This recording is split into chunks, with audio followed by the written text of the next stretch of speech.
बाबा अब x form में भी कैसे शांत रहने दो। पुत्र ये तो हमारी खासियत है। बाबा मुझे भी एक मेगा स्टोन चाहिए। पुत्र रोज 6 दिन दूध चढ़ाओ और एक दिन मैं शिव जी के ऊपर दूध चढ़ाऊंगा और एक पत्थर पे गिराऊंगा और वो मेगा स्टोन में तब्दील हो जाएगा। पर पुत्र तुम मेगा इवॉल्व कैसे करना चाहते हो? पागल बाबा पागल, क्या बोला? अब तू यहाँ से जाता क्यों नहीं? जब देखो तब मेरी जिंदगी में शनि बन के आ जाता है बाबा, गुस्सा हो जाएंगे। हाँ अच्छा चला हो गया। उस बेटा उस पुत्रों को यहाँ पे आने मत दो। तुम किसे मेगा इवॉल्व करना चाहती हो? बाबा मैं उसी लूकिया को मेगा इवॉल्व करना चाहता हूँ। क्या बोला? भाग इधर से।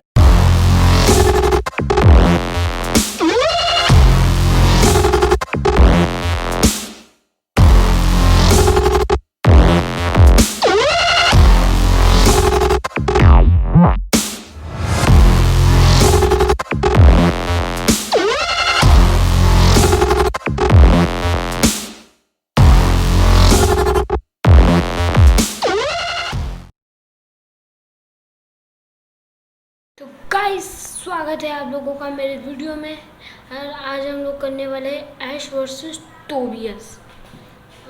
ऐश Greninja versus Tobias Darkrai. ये मैच बहुत ज़्यादा ही अलग होने वाला है, बहुत खतरनाक। The semifinal frontier of the match होने वाला है। सीनो लीग की विक्ट्रीज का लीग होने वाला है ये। डियाल्गा, पालकिया, आर्सियस, गिल्टिना, इन सब के मिलने से हमें इस मैच को स्टार्ट करते हैं। तो ऐश के ग्रे तो टोबियस की बात कर लेते हैं। टोबियस जो जिसके पास एक डार्कर है। आज तक हमें ये पता नहीं चला उसके पास डार्क राय आया कैसे, उसने पकड़ा कैसे, उसने उसके साथ क्या किया, फलाना किया, ढमकाना किया। आज तक ये किसी को पता नहीं है। और भाई जो सिनोलिक का वो था जिस ऐश ने पॉल को हरा दिया था, तो मुझे लग रहा है अगर ऐश ने मेरे हिसाब से उसको चुना होता, क्या नाम है, इन्फर्नेम को, तो इस मैच का विजेता होता हमारा ऐश कैचम पैलेट शहर से। आप लोगों को पता ही होगा कि हमारा जो ऐश कैचम और टोबियस का जो फाइट हुए वो बहुत ख़तरनाक हुआ था।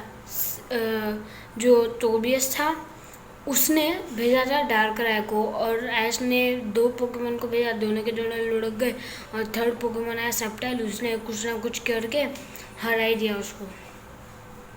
पर बात आ जाती है ग्रे निंजा की। अब ग्रे निंजा के साथ ऐश का बॉन्ड इवॉल्व था।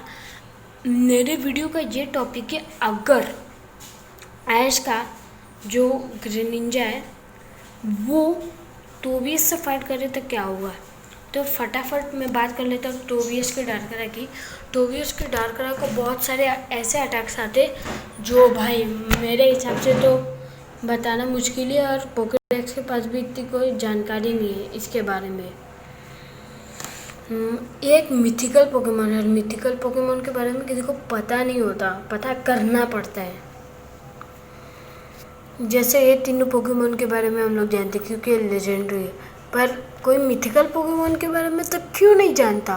हाँ, मिथिकल पोकेमोन के अंडा खाते? नहीं, वो क्या पाते? नहीं, क्या बात क्या है कि ये लोग जो पोकेमोन कंपनी वाले हमें मिथिकल पोकेमोन से इंट्रोड्यूस नहीं कराते? हाँ, उनके बारे में कुछ बताते ही नहीं है। तो चलो ये सब जो पार्ट से अभी स्टार्ट करते। दो जो टोबियस है उसका डार्कर है बहुत पावरफुल है, और मेरे हिसाब से जो टोबियस है उसने डार्क राय को पकड़ा नहीं है। मतलब बचपन में हम लोग सब बच्चे होते या फिर बड़े में, या तो वो डार्क राय उसका फ्रेंड होगा, क्योंकि अगर उसने डार्क राय को पकड़ा होगा तो किस पोकेमोन से पकड़ा होगा? लाटियोस से तो पकड़ा नहीं होगा भाई, पहली बात उसको ही लाटियोस को पकड़ना पड़ेगा। और तो अगर उसके पास कोई पावरफुल पोकेमोन होगा तो वो होगा कौन जो डार्क राय को हरा पाए? हाँ, मुझे समझ में नहीं आता। तो बात छोड़ो, तो ऐश का जो ग्रीन निंजा होता है उसके पास बहुत सारी पावर्स होती है, वो बॉन्ड इवॉल्व हो सकता है और उसकी पावर्स भाई अनलिमिटेड है, आप कह सकते हो। हाँ मालूम है एलान के चार्जर से हार गया था कालोस लीग में, पर क्यों?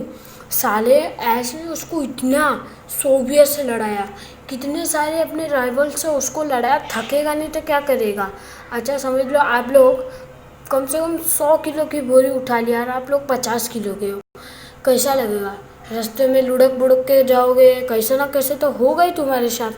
तो वही ऐश ने किया। अगर ऐश ने वैसा नहीं किया होता, सिर्फ सोवियत के बैटल में अगर शायद से उसने यूज़ किया होता तो मैं बैट लगा के कह सकता हूँ कि वो एलान के चार्जर को हरा सकता था। पर उसने तो 50 लोग के साथ ही अपने अपने उससे ग्रीन निंजा के साथ लड़ा दिया। तो भाई बात क्या हो गई इस तो डार्क राय। और अब भाई छोड़ देते, डार्क राय की बात करते। डार्क राय के पास सुपर पावर्स है और वो मतलब मिथिकल पोकेमॉन है, इसलिए उसको नॉर्मल पोकेमॉन का उसका हराना मुश्किल है। इसलिए ऐश का जो ग्रीन निंजा जब तक वो बॉन्ड इवॉल्व नहीं हो सकता उसको नहीं आ सकता। तो इस मैच का कंक्लूजन क्या निकलता है कि कौन जीतेगा। देखो एक्सपीरियंस की बात करें तो जाएगा ये पॉइंट टोबियस को, और बैजेस की बात करें तो ड्रॉ हो जाएगा। और अगर पोकेमॉन की बात करें तो उसके पास डार्क पोकेमॉन था टोबियस के पास, और ऐश के पास वाटर डार्क दोनों टाइप के पोकेमॉन थे। तो ऐश के ग्रीनिंजा के ज़्यादा बन जाएगा। तो आप लोग मुझे कमेंट कर दीजिएगा कौन जीतेगा। मेरा ओपिनियन जो है, सॉरी गलत प्रोनाउंसिएशन